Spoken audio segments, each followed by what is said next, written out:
காவேரி வனவிலங்கு சரணாலயம், இன்னொன்று வந்து பிலிகிரி ரங்கநாத சுவாமி கோவில் புலிகள் காப்பகம். இந்த 3 சரணாலயங்கள், அதாவது அதிகமாக மிருகங்கள், நிறைய யானைகள், புலிகள், கரடிகள் போன்ற எத்தனையோ மிருகங்கள் வாழக்கூடிய சரணாலயமாக அந்த இடம் இருக்கிறது. அங்கதான் 9000 ஏக்கர் எடுத்து இந்த மேகதாது அணையை கட்ட போறாங்க.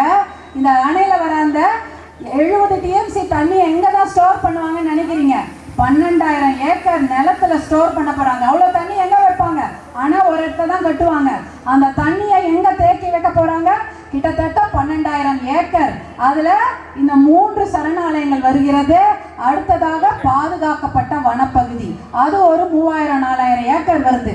இத்தனையிலையும் என்ன இருக்கு? நீர் மருது போன்ற பெரிய பெரிய மரங்கள் இருக்கிறது. எல்லாம் தண்ணி கீழே முழுவிடும்.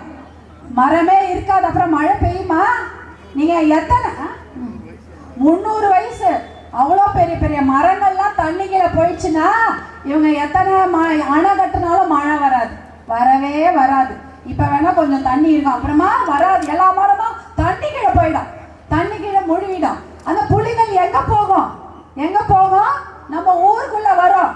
காடுகள்ல யானைகள் 3 மாநிலத்துல சுத்தி வரும். ஒன்னு தமிழ்நாடு, ஒன்னு ஆந்திரா, ஒன்னு கர்நாடகா. 3 மாநிலங்கள்ல யானைகள் சுத்தி வருமா. ஏன்னா ஒரு சமயம் இங்க தண்ணி இருக்கும், இன்னொரு சமயம் அந்த ஊர்ல தண்ணி இருக்கும்.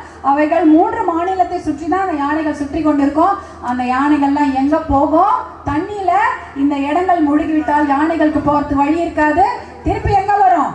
வயல்வெளிக்கு வரும். நம்ம வயல்ல பயிர் செய்து கொண்டிருந்தாலோ வீடுகளுக்கோ அங்கதான் வரும். அப்புறம் யானைகள் நடுராட்ல வருது, புலிகள் வருது, சிறுத்தை வந்து நடுத்தெருல நடமாடுது. அப்படி இப்படின்னு நிறைய வீடியோ பாக்குறீங்கல்ல, தினம் நடக்கும். அது சிறுத்தைகளும் காணாம போயிடும். அவங்க எல்லாம் ஊருக்கு தான் வருவாங்க. அதே போல 4 கொம்பு மான், அதெல்லாம் இந்த ஊர்ல மட்டும்தான் இருக்கிறது. அந்த மான் இனமே அழிந்து விடும். அதே போல அங்க இருக்கக்கூடிய தண்ணீர்ல கிடைக்கக்கூடிய ஒரு அரிய வகை மீன் மகாசீர்னு, அந்த மீனை அந்த ஒரே ஒரு இடத்துல தான் இருக்கும். அந்த மீன் இனமும் போயிடும். மயில் கெண்டை, அந்த மீன் பேரு மயில் கெண்டை. அந்த மீன் இனமும் அழிஞ்சு விடும். அது மட்டும் இல்லாம அணில் இந்த மாதிரி எத்தனையோ இனங்கள் இருக்குது, எத்தனையோ மரங்கள் இருக்கிறது, எத்தனையோ தண்ணீர்ல இருக்கக்கூடிய உயிரினங்கள் இருக்கிறது. இந்த யானைகள், புலிகள், சிறுத்தை, கரடி, மானு எல்லாமே தண்ணிக்குள்ள போயிடும், அழிஞ்சிடும். இல்லைன்னா ஊருக்கு கொஞ்சம் வரும். இதுதான் ஈகோசைடு. அப்படி என்றால் சுற்றுச்சூழல் படுகொலை. இது ஒரு காரணம். இந்த ஒரு காரணம் போதும். இதுக்கு அனுமதி யாருமே தரமாட்டாங்க. ஏற்கனவே இந்த புலிகள் காப்பகம் இருக்கிறதுக்காக அந்த புலிகள் அந்த இயக்கம் சொல்லிட்டாங்க, இதுக்கு மேகதாது அணையை கட்டவே கூடாது, இருக்கிற உயிரினங்கள் அழிந்துவிடும். அவங்க தெளிவா அதுக்கு நோ சொல்லிட்டாங்க. உச்ச நீதிமன்றமும் கட்டக்கூடாது, 2033 பாத்துக்கலாம்ட்டாங்க. அதுவும் நோ சொல்லிட்டாங்க. அப்புறம் எதுக்கு 10 பேர் வச்சுக்காங்க? தீர்ப்பாயம்னு ஒரு பேரு, இன்னொரு பேர் வேற, ஆணையம்னு ஒரு பேரு. எத்தனை தான் வைப்பாங்க? ஒரே விஷயத்துக்கு 3-4 பேர் வச்சுட்டு இருக்கிறாங்க. தேவையே இல்லை, கட்டக்கூடாது. அடுத்தது இன்னும் ஒரு முக்கியமான ஒரு விஷயம், அடுத்த 2வது பாயிண்ட். இது முக்கியம். அதே போலதான் இதுவும் முக்கியம்தான். எல்லாம் ஒண்ணுதான். இனப்படுகொலை, ஜெனோசைட். ஜெனோசைட்னா என்ன? ஒரு குறிப்பிட்ட இனத்தை அழிப்பது. இங்க என்ன நடக்குது? தமிழ் இனத்தை அழிக்கும் ஒரு வேலை, படுகொலை தான் இங்க நடக்க போகுது. மேகதாது அணையை கட்டிவிட்டால் தமிழ் இன படுகொலைக்கு அதுதான் முதல் வித்து. ஏன் தெரியுங்களா? அந்த தண்ணி வரல. காவிரி நீர் நமக்கு உரிமையான நீர், அதிகமாக நம்ம ஊர்ல தான் ஓடுது.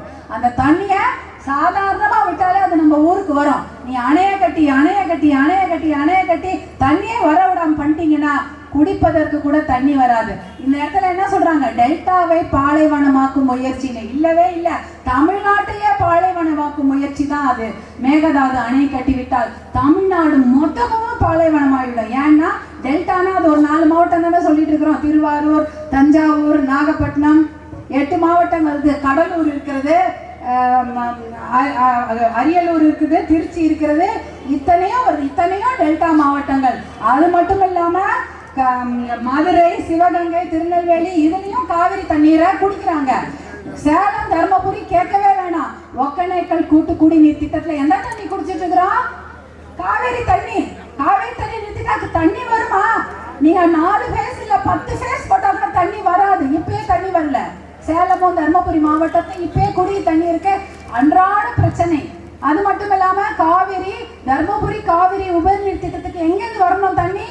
காவேரியிலிருந்து வரணும். இந்த காவேரி தண்ணியை மேகதாது அணையை கட்டி அவங்க தடுத்துட்டாங்கன்னா காவிரி உபரிநீர் திட்டம் கூட வராது.